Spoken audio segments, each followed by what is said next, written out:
Ada dua hal yang bikin gua deg-degan, bikin gua ngekek sebelum kita ketemuan pagi ini. Apa Gua tuh? kan baru bangun tidur tuh ceritanya.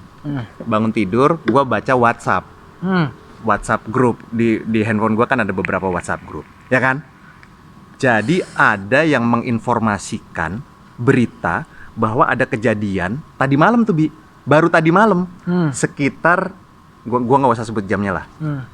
Malam hari itu di salah satu grup di WhatsApp gua itu ada informasi yang mengatakan bahwa ada rame-rame di sebuah rumah yang ternyata rame-rame keributan itu karena alasannya rumah itu didatangi seorang wanita yang diduga selingkuh, Bi.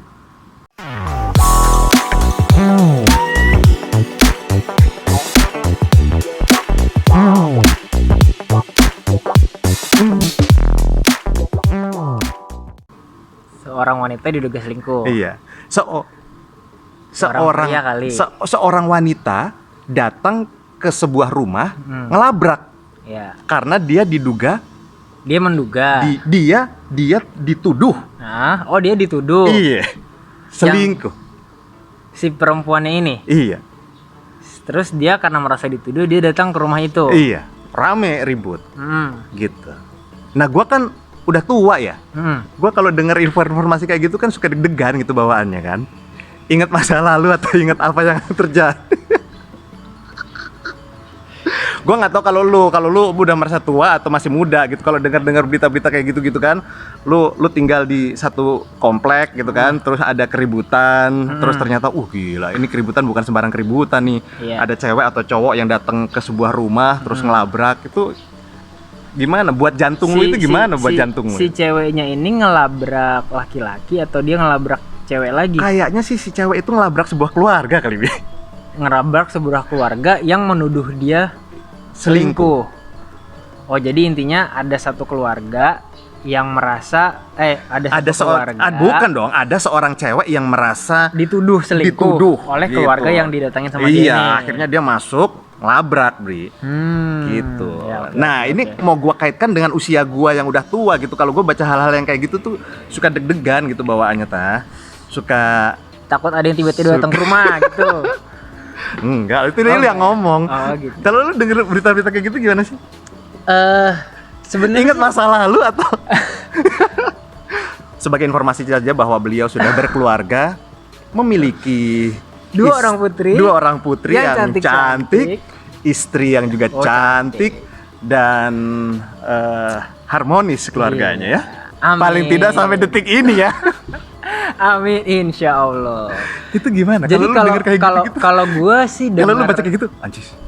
kalau dengar berita kayak gitu sebenarnya, apalagi kalau ngeliat perkembangan zaman yang udah makin sekarang ya, ngeliat perkembangan zaman makin sekarang, hal kayak gitu jadi udah kayak makin hal yang biasa. Enggak, maksud Buat gua sebagian orang. maksud gua kalau buat gue pribadi, kalau buat lu waktu muda termasuk nakal nggak sih?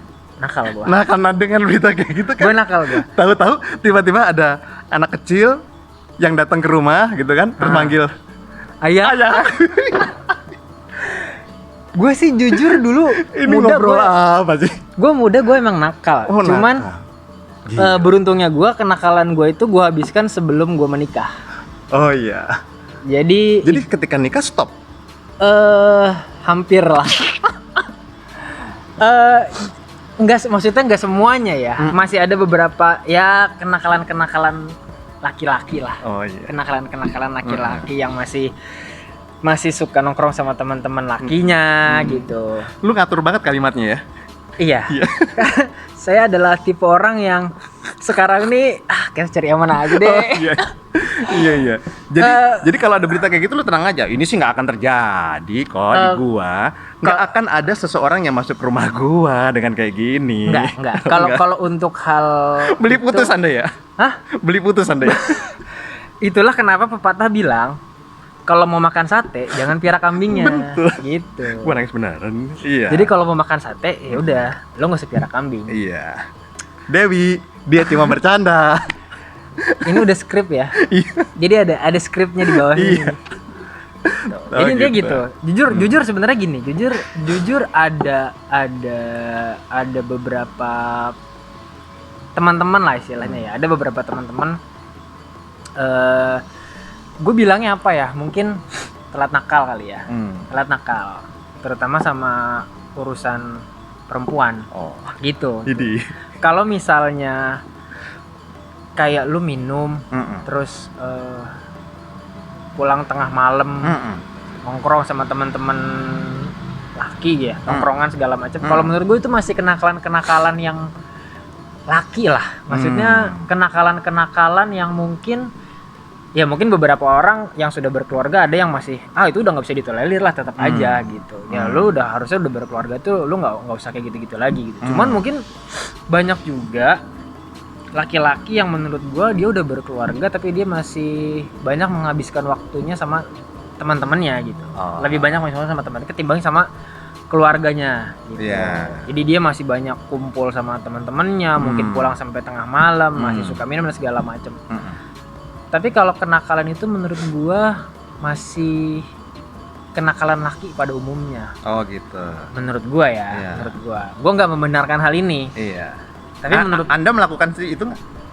Sejak berumah tangga udah enggak. Oh, sudah enggak. Karena gue beruntung gue orang yang cukup kenyang dalam kenakalan gue di masa muda sih. Oh gitu. Pernah kerja keluar kota beberapa hari lamanya meninggalkan rumah gitu-gitu? Kebetulan gue sekarang kerja di luar kota. Keluar kota. Oh iya betul. Gue kerja di Jakarta Senin sampai Jumat dan gue ada di rumah itu Sabtu sampai Minggu. Dan kalau misalnya gue mau tidak mau dong pasti. Gue mau misalnya gue mau bermain perempuan, pasti tidak peluang dong. gue sangat lebar. Oh, sangat lebar. Peluang gue sangat lebar. Pertama, luar biasa. Senin sampai Jumat, gue jauh dari keluarga. Betul. Dari istri. Betul. Gitu. HP ditinggal di rumah. Enggak dong. Oh, gue bawa dong. Kita kan udah hidup di zaman modern, nggak main surat-suratan juga kan. Gitu. HP tetap dibawa ya. Tetap dibawa. Ada fasilitas video call kayak gitu ya handphonenya? Ada. Kirain handphone yang dulu itu yang nggak bisa apa-apa, nggak bisa foto. Enggak. Kebetulan saya masih pengguna telepon koin juga sih sama Wartel. Kebetulan. Terus? Nah, jadi sebenarnya dengan kondisi kerjaan gue yang sekarang, gue kerja di Jakarta, istri dan anak di Serang, gue pulang ke rumah cuma hari Sabtu Minggu lah. Betul. Sabtu pun kalau gue nggak lembur. Kalau misalnya lembur, gue masih di Jakarta. Lembur ya? Kalau Sabtu masuk itu hitungannya lembur. Kalau Sabtu ada jam kerja ya, harus masuk itu hitungannya lembur. Tapi jam kerja gue normalnya Senin sampai Jumat. Dan mungkin untuk laki-laki yang apa ya istilahnya suasana kerjanya kayak gue, itu mungkin peluang untuk main cewek, nyari cewek itu peluangnya gede banget. Apalagi Jakarta ya. Apalagi Jakarta. Apalagi Anda berkantong tebal ya. Amin. Itu luar biasa. Itu tinggal gini-gini doang gitu. Tebal tipis itu relatif sih Mas, kalau menurut gua. Betul. Relatifnya begini. Kalau tebal isinya 2000-an juga percuma sih gitu. Betul. Mending tipis tapi isinya lembaran merah semua. Dan kalau dikaitkan sama uang dan cewek, tidak semua orang, tidak semua cowok yang punya kantong tebal itu bisa mendapatkan cewek. Betul. Iya kan? Bahkan ada cowok yang tidak punya uang sama sekali, dia gampang mendapatkan cewek. Luar biasa. Anda contohnya bukan? Iya. Saya adalah tipe pria yang pintar memilih wanita. Itu benar. Itu. Untuk dijadikan pacar atau untuk dijadikan istri? Oh, untuk dijadikan istri. Sayangnya istri saya bukan tipe wanita yang pintar memilih pria, begitu. Kita ini sama sebenarnya. Kita masih satu spesies lah mungkin. Kita ini sama. Jadi si suaminya berkeliaran kemana-mana, istrinya di rumah. Stay at home aja ya. Itu. Enggak banyak pria yang bisa melakukan tanggung jawab yang seperti itu, Mas. Menurut gua. Betul. Menurut gua enggak banyak pria yang bisa memegang tanggung jawab dia sebagai pria ya. Yes. Dengan istri di rumah. Istri yang sudah begitu percaya sama si suaminya 100%, di luar dia bekerja, taunya cari duit, nafkahi keluarga. Dan menurut gua enggak banyak laki-laki yang bisa memegang tanggung jawab itu 100%. Mantap. Menurut gua. Iya. Saya perkenalkan sekarang, sebelah kanan saya adalah Abi. Lu ABI atau ABY sih? Sebenarnya kalau Abi itu cuma panggilan sih. Oh, panggilan. Panggilan. Kalau nama gua aslinya Akbar. Akbar. Oh iya, Akbar. Cuman Lengkapnya? emang Taufik Akbar. Taufik Akbar. Iya, dari Akbar ini beberapa teman dekat manggil gua dulunya AB sih awalnya. Oh, AB. ABE. Enggak, Atau AB aja. Oh, 2 huruf. Iya, 2 huruf aja. Karena nama Akbar waktu itu satu pergaulan itu ada beberapa. Yang satu dipanggil apa, satu panggil apa, gue waktu itu dipanggil AB. Cuman makin sini akhirnya orang jadi manggilnya Abi dan Abi. Gitu. ABI atau ABY? ABI boleh, ABY boleh. Oh gitu. Yang penting Abi. Yes. Dan Abi ini adalah mantan penyiar radio. Woi. Dulu. Kita pernah aku dan Abi ini pernah satu radio ya, Bi? Iya, betul. Satu radio, satu perusahaan. Kita pernah siaran satu program juga. Pernah satu program juga. apa ya, Bi? Dulu kita pernah apa sih yang pagi itu siaran pagi kita pernah satu program. Apa sih? Hot Variety Show? Bukan atau Selagi Hot? Zamanku tuh udah Selagi Hot kayaknya. Oh, Selagi Hot. Iya. Berarti lu sama gua duet nih ceritanya. Iya. Terus isinya apa tuh pagi-pagi? Baca dulu waktu itu kayaknya yang mana sih? Kita menghubungi narasumber nggak? Enggak, waktu udah Selagi Hot itu tuh programnya udah lebih ke baca update di koran tuh udah berkurang ya. Enggak serius waktu di Variety Show sebelumnya. Itu tahun berapa sih? Aku sih sebenarnya siaran di situ 2007 ya kalau nggak salah. Pertama masuk dunia Hot Radio itu di Hot Radio. Itu pertama kali perdana tahun? Terjun di dunia broadcasting itu 2007 bulan Maret April sekitarin tuh, lupa juga masuknya. Ketika lu masuk ke radio, lu kan pasti pengen jadi penyiar. Iya. Ya kan di radio ada penyiar, ada marketing, ada pengen penyiar. Itu ketika masuk ke radio itu benar-benar modalnya 0% atau udah ada simpanan modal sih sama bakat atau apa sih? Jadi lu pengen jadi penyiar? Atau benar-benar nol, apalagi ntar ada training lah, nggak masalah atau gimana? Sebenarnya sih kalau modal kayaknya waktu itu gue cuman punya public speaking aja sih. Maksudnya gue udah terbiasa berbicara di depan orang aja gitu. Sebelum siaran itu ya? Iya, sebelum siaran. Intinya gue cuman ngerasa oke, gue punya kemampuan speaking aja. Gue punya kemampuan berbicara. Apa MC atau apa? Biasanya atau apa? Mungkin karena dari sekolah gue udah rajin di organisasi kali ya. Oh iya. Udah rajin di organisasi. Ya, berarti nggak 0% dong? Nggak 0% udah ada modal dong. Tapi kalau untuk dunia broadcastingnya sendiri itu benar-benar nol. Ya. Tapi kalau misalnya untuk modal bicaranya sih nggak 0% udah ada, iya. Ya. Musik juga nggak 0% lah kayaknya ya. Kalau musik sih nggak. Iya kan? Karena kebetulan itu waktu kalau nggak salah tuh pertama kali justru datang ke Hot Radio sebagai bintang tamu. Oh iya, anak band. Iya, waktu bandku tuh diundang untuk interview. Iya betul. Cia. Bukan dong. Itu waktu itu Ogif. Oh iya Ogif. Itu waktu itu masih Ogif. Ogif itu dengan Iman, Adam ya. Ogif. Dulu juga sempat punya nama juga lagi sekarang lumayan. Iya. Itu tahun berapa ya? Kayaknya kalau Ogif sendiri sih kayaknya Ogif dari 2006 akhir kalau nggak salah, apa 2007 awal gitu, aku juga lupa. Oh iya, jadi lu itu datang ke radio awalnya itu untuk diinterview. Setelah itu asik juga. Terus ngelamar ya? Ngelamar. Oh iya. Betul. Ngelamar. Iya. Kalau nggak salah juga waktu itu interview lu deh, Mas. Iya pasti. Iya kan? Iya.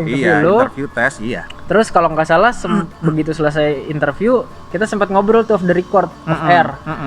Mas kayaknya tentang wanita? Bukan dong. Blow on kali. Tentang apa? Mas kayaknya asik siaran bilang gitu. Oh iya benar. Ada ini enggak? Terus lu ngelamar aja. Aku sempat terus gua ingat Mas Gasen bilang, "Ya udah lu ngelamar aja." Oh, boleh deh ya. Akhirnya aku sempat ngelamar kan. Iya.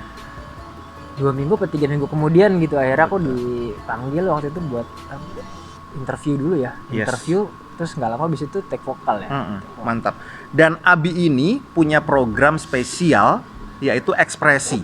Iya, itu ini penggemarnya banyak banget. Pada masanya. Kalau nggak salah habis Ekspresi lu siaran tuh baru gua ya, Bi ya. Maksudnya jamnya. Kalau gua kan lagu kenangan kan. Iya. Oldie song dulu. Oldie song. Jadi Ekspresi itu target pendengarnya itu anak-anak SMP SMA. Padahal waktu pertama kali aku siaran itu targetnya nggak ke situ, Mas. Iya benar. Waktu aku bawain itu sebenarnya sebelumnya tuh dipegang sama Mbak Asya ya. Iya, lupa gak? Iya. Mbak Asya apa Mbak Ariati aku lupa. Iya, lupa. Aku lupa. Dan waktu itu market pendengarnya tuh masih yang ke atas ya? Itu kalau nggak salah tuh kuliah, pekerja, Iya, betul. keluarga, target pendengarnya. Betul, tapi lu tarik ke bawah dan sukses loh. Dan sukses, dan sebenarnya panjang perjalanannya dan lumayan cukup berat. Karena waktu itu ada resiko yang aku ambil. Aku ingat banget waktu itu sempat diskusi, aku lupa ya, sama Mas Tovan atau sama Mas Adi, aku lupa. Jadi waktu itu ekspresi mulai kelihatan pergeserannya tuh. Mulai kelihatan pergeseran pendengarnya waktu itu. Mungkin manajemen waktu itu merasa, wah kayaknya pendengar ekspresi mulai bergeser nih. Dan waktu itu aku sempat ngobrol, ya dibilang dipanggil secara resmi sih enggak sih, karena waktu itu kita ngobrol santai. Tapi aku lupa sama Mas Tovan atau sama Pak Adi, aku lupa. Kita ngobrol, waktu itu ngobrolin tentang pendengar. Target, Bi, ini ekspresi kayaknya penggemarnya agak ada mulai pergeseran. Terus beberapa kali pun aku sempat take a risk sih sebenarnya, membawakan tema-tema yang agak di luar biasanya. Yang biasanya kan lebih ke temanya tuh lebih ke pekerja, paling muda tuh mungkin kuliah lah kalau nggak salah.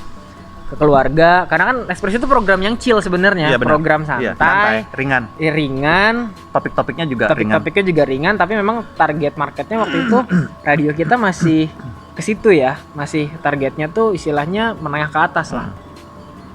Dan aku waktu itu mulai take a risk di beberapa tema. Aku mulai ambil tema-tema yang sedikit lebih muda pasarnya. Satu, karena aku mungkin waktu itu merasa seusia dengan tema yang aku bawakan. Kedua, aku juga meraba pasar sih Mas sebenarnya. Meraba pasar sebenarnya dengan kualitas radio waktu itu yang cukup bagus. Ada nggak sih pendengar anak mudanya? Dan aku waktu itu berpikir, anak-anak muda sekarang tuh masih dengerin radio nggak sih? Aku mikir kayak gitu aja. Itu tahun? Aku megang 2007 lah. 2007 akhir mungkin rasanya, atau 2008. Udah masuk ke 2008 kayaknya. 2008 karena itu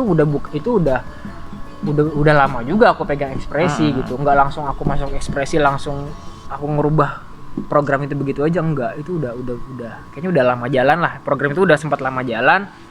Terus akhirnya aku mulai coba berinovasi lebih tepatnya lah ya. Lebih tepatnya. Dan syukurnya beruntung dan berhasil. Iya, betul. Dan berhasil. Iya. Sampai akhirnya pada saat itu merubah image ekspresi. Iya, betul. Menjadi program anak muda akhirnya waktu itu. Jadi guyonannya itu ketika ekspresi itu jam berapa sampai jam berapa sih? Waktu itu aku bawain jam 8 sampai jam 9, Mas. Jam 9 sampai jam 9 itu ekspres. Jam 8 sampai jam 9. Jam 8 sampai jam 9. Iya, jam 9 sampai jam 12 itu dulu oldie song. Iya. Artinya ekspresi itu SMP SMA, lagu-lagunya juga yang anak-anak muda. Nah, pas mulai berhasil ke segmen anak muda, ekspresi itu tambah durasi akhirnya. Iya, betul. Dari jam 8 ke jam 10. Betul. Dan itu udah sebagian besar pendengarnya udah SMP, SMA, kuliah. Nah, betul. Nah, setelah ekspresi baru masuk aku di lagu-lagu kenangan, di oldie song. Betul. Dengan nuansa yang berbeda. Jadi guyonannya, dia mendapatkan hati anak-anak perempuan di sebuah keluarga. Saya mendapatkan hati ibu-ibunya. Jadi waktu itu dengerin radionya gantian ya? Gantian. Jam 8 sampai jam 10 anaknya. Iya. Ya? Untuk Abi gitu kan. Lu kan juga gaya suaranya kan juga anak muda kan, riang, intonasi bicaranya juga lumayan, dengan nada yang cukup tinggi. Benar. Sementara setelah itu mendekati jam 10 anak-anaknya digeser nih sama tante-tante sama itunya ya. Dengan suara yang deep ya kan? Dengan suara yang deep, penuh karakter. Wah, saya akan menemani Anda. Dulu tuh pertama kali aku dengar suara lu, Mas ya. Iya. Gue pikir tuh lu orang yang gede tinggi, bijak. Ternyata sampah ya. Ternyata loh. Iya. Karena kan radio itu kan theater of mind. Iya, betul. Setuju. Iya. Gua pernah wawancara orang dunia fantasi. Iya.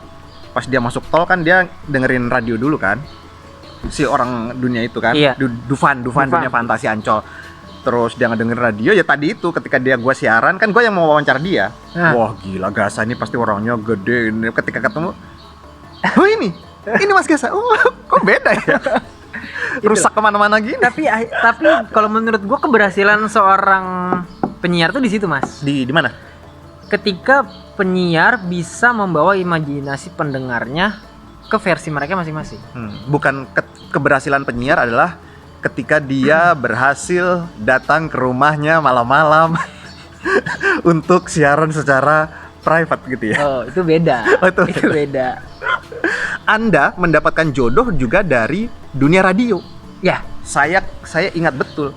Istri Anda dulu adalah peserta pendengar lomba, dan peserta. lomba karaoke. Ya. Lalu nyanyi. Lalu Di situ muncul pandangan pertama saya, Mas.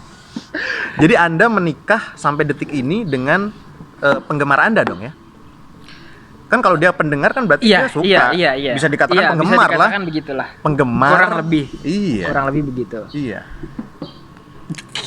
Dan Unik itu ya? dan cerita itu Unik sekarang bakal jadi buku, Mas. Oh iya. Ceritanya itu bakal Nah, jadi buku. salah satu yang pengen gua ngajak lu ngobrol itu ternyata lu dunia siaran. Terus sekarang kerja di Sekarang kerja di telekomunikasi sih sebenarnya. telekomunikasi. Terus ada bisnis wedding organizer juga. Organizer juga. Mantap, bersama istri lagi. Iya. Mantap. Terus sekarang lu nulis sesuatu juga ya ternyata ya, novel ya atau apa sih? Novel sih sebenarnya. Sebenarnya kalau nulis sudah lama. Iya. Nulis tuh udah dari Anda ngeband juga, ngeband dulu. bikin album juga. Album. Terus sebelum lupa ya, bikin back sound musik juga, kayak Produksi untuk iklan. Produksi untuk iklan. Dulu, ya. Iya, maksudnya Iya, itu kan iya. itu kan perlu disombongkan. Iya. Bukan dibanggakan, disombongkan. Iya, disombongkan. dong. Oke. Ah, Terus nulis. sekarang nulis. Jadi sebenarnya nulis juga udah lama. Mungkin pertama kali nulis itu zaman SMA. Oh. Dari SMA itu udah nulis, udah suka sama dunia sastra tuh udah dari SMA. Karena kebetulan nyokap juga guru bahasa, guru sastra juga. Jadi udah mulai senang nulis tuh dari SMA. Cuman nggak pernah publis aja. Mungkin dulu juga kayaknya medsos belum seramai kayak sekarang lah. Dulu mungkin masih zaman apa ya? Friendster aja kayaknya rame itu gue udah kuliah, Mas. Gue udah kuliah itu baru rame Friendster. Dulu tuh belum rame-rame banget lah medsos. Nulis udah lama, cuman mungkin baru mulai kembali gue fokuskan itu sekarang. Kenapa? Karena sekarang gue mulai menemukan kesempatan dan peluangnya. Yes. Gitu. Kesempatan dan peluangnya, dan ada sebuah komunitas yang support juga di dalamnya. Jadi sebenarnya gue belum lama juga sih. Gue belum lama itu ikut sebuah komunitas, komunitas menulis online. Jadi sebenarnya gue ikut juga gara-gara ya sejak banyak di rumah aja sih, WFH dan segala macem. Oh iya. Terus kegiatan-kegiatan yang sifatnya online kan sekarang udah makin banyak nih. Makin banyak. Kerja jadi online di rumah, sekolah jadi online di rumah, nonton bioskop jadi online di rumah. Sekarang pokoknya intinya yang bersifat online itu banyak. Dan akhirnya ada sebuah kelas menulis online yang menurut gue cukup bagus, mumpuni, dan gue tahu orang-orang di dalamnya, nama-nama besar di dalamnya gue tahu. Karena dulu tahun 2011 sampai 2014 gue sempat aktif juga di komunitas sastra, tapi itu dulu di Twitter. Iya betul. Dulu di Twitter itu gue sempat aktif juga di komunitas sastra. Gue sempat punya alter akun Twitter, di mana alter akun Twitter gue itu namanya lebih besar dibanding akun Twitter gue pribadi. Apa itu? Dulu tuh gue punya alter akun namanya Krayon Putih di Twitter. Yes. Mungkin kalau teman-teman di sini dulu suka ada yang nulis-nulis di Twitter, senang sama dunia kepenulisan, sama sajak, puisi atau kepenulisan apapun. Itu dulu gue sempat punya akun Twitter namanya Krayon Putih. Itu akun Twitternya dulu sempat punya nama yang cukup lumayan lah di kalangan teman-teman sastra ya dulu. Itu zamannya Rahna Putri belum punya buku. Zamannya Jari Hendrik waktu itu lagi mau ngerilis bukunya dia. Gue lupa yang mana ya. Jari Hendrik, tahu nggak Jari Hendrik? Dia sekarang udah punya nama juga lah lumayan. Jari Hendrik itu kan yang pemain gitar blues itu kan? Itu Jimi Hendrik. Itu Jimi Hendrik. Ya jadi itulah sekilas. 25 menit ya. Oh iya. Okay. Jadi tahu kan HP saya. Oh iya. Jadi itu intinya kenapa sekarang akhirnya gue menulis mulai gue fokuskan lagi, karena ada sebuah komunitas yang gua rasa cukup bisa mewadahi kedepannya nih karya-karya gue, dan sekarang mulai lagi menyusun novel. Yang novel ini balik lagi ke yang tadi, kisahnya gue ambil dari kisah gue sendiri, dari real story gue sendiri tentang gue sama istri. Dari awal pertemuan gue di radio, dia jadi seorang pendengar, gue jadi seorang penyiar, sampai kita ketemu, sampai kita berhubungan, putus nyambung, dan kemudian kita sampai berumah tangga. Intinya sebagian besarnya ceritanya tentang itu. Itu udah selesai? Secara outline, secara pre-writing semuanya udah selesai. Untuk yang mau baca bisa aksesnya ke? Kalau untuk bukunya sendiri itu belum gua publish untuk sementara. Belum gua Kapan publish tuh? untuk sementara. Prediksi, perkiraan, kira-kira rencana. Kalau nggak meleset ya, kalau nggak meleset di akhir Februari atau enggak di Maret 2021. 2021. Bentar lagi dong ya. Sekarang kan udah akhir Januari nih kita ngobrol. Mudah-mudahan. Tapi rencananya ini gua rilisnya nggak langsung satu buku, Mas. Oh, bertahap. Jadi gue rilis bertahap. Mungkin nanti ada salah satu aplikasi. Kalau sekarang mungkin teman-teman sekarang lebih kenalnya Wattpad lah ya. Ya. Wattpad itu orang banyak baca buku semua di Wattpad. Iya, betul. Dan ada satu lagi. Sebenarnya banyak aplikasi serupa. Ada Storyal, ada KBM App. Dan nanti rencananya mungkin buku ini akan rilis di platform digital pertamanya, kemungkinan besar ya. Itu di KBM App. Karena KBM App ini salah satu aplikasi punya komunitas yang gue sekarang ikuti juga. Kemungkinan besar gue nanti akan rilis di situ, dan ini akan dirilis secara bersambung. Oke. Gitu. Mantap.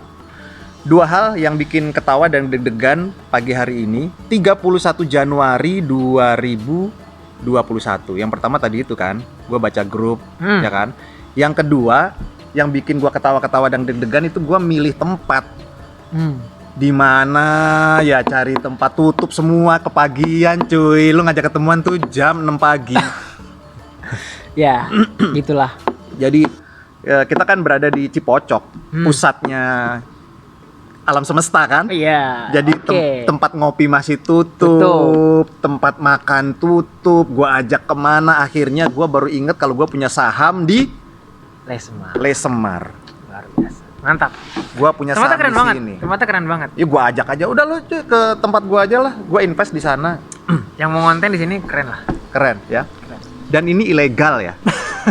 Tidak izin. Karena belum ada manajemen. Tempat juga masih kosong. Iya. Jadi ya sudah, kita konten di sini. Bi, kalau buat terakhir nih, kalau buat teman-teman lu, teman-teman deket atau sahabat yang jarang ketemu sama lu, pengen tahu kabar lu kabarnya sekarang gimana sih, Bi? Informasi buat mereka, lu sekarang pasti sehat. Alhamdulillah. Baik-baik saja. Kaya raya, tetap Amin. setia dengan keluarga. Amin. Apalagi? Insya Allah.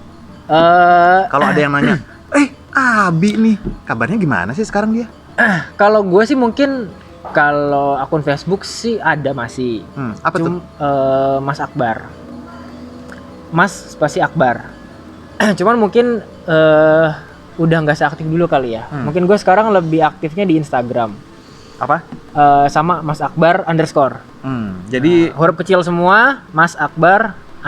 Jadi sebenarnya orang atau temen lu yang jauh-jauh untuk mengetahui kondisi lu sekarang juga nggak susah-susah ya? Betul. Masih bisa dicari, diraba lah untuk kontak-kontak ya? Betul. Okay. Dan nanti juga rencananya spoiler buku-buku yang mau gue tulis juga bakal gue rilisnya di Instagram sih. Oke. Mantap. Terima kasih Abi. Doanya. Iya. Mantap. Sebentar lagi kan kok harus jemput istri tercinta. Betul, kebetulan lagi ada event. Iya, deket sini, makanya sini, di sekitaran sini. Tantangan gue cari tempat juga cari tempat yang enak, tapi yang lu nggak perlu jauh gitu loh. Yeah. Akhirnya menemukan tempat Lesemar ini, biar lu selesai ini langsung terus gitu. Dari dulu emang teman yang pengertian. Iya. Luar biasa. Tentang yang nakal-nakal juga aku selalu pengertian. Sangat support. Jadi Anda mengakui ketika muda Anda nakal ya? Muda ya nakal. Nakal. Nah, terakhir buat teman-teman. Iya. Kalau mau nakal, abisin waktu muda sebelum lo nikah. Karena ketika lo nikah, lo udah harus memegang tanggung jawab lo sebisa mungkin. Karena lo udah punya keluarga, lo udah punya istri, lo udah punya anak, dan lo harus bisa mencontohkan apa yang terbaik buat keluarga. Mantap. Ketika kamera ini saya matikan, kalimatnya pasti berubah. Bro. Tadi kan kalimat di depan kamera. Kan Iya. ada skripnya di bawah. Ada skripnya di bawah. Sukses ya, Bi. Thank you. Mantap. Mantap.